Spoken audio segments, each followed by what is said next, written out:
president, di ba? Si Lagdameo. Siya yung tinutukoy. At may pagkakataon sa CR na binalya siya. Dahil gusto siyang harasin. Nasaan, kaya nga sabi ni Cathy doon, nasaan ang, nanawagan pa siya dito sa Gabriela. Anong expect mo kay Ontiveros?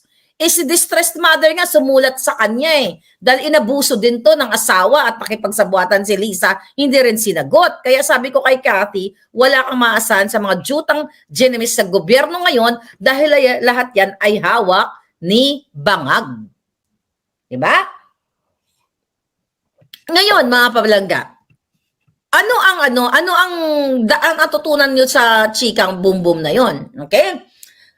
Alright, ang dami natin natututunan. Hindi porket si Cathy Binag ay sabi nga niya, when you're young, you're stupid, right? May mga kasabihan na ganon. When you're young, you don't know what you're doing, di ba? Lalo na, kinukompute ko yung edad niya. I think nakilala niya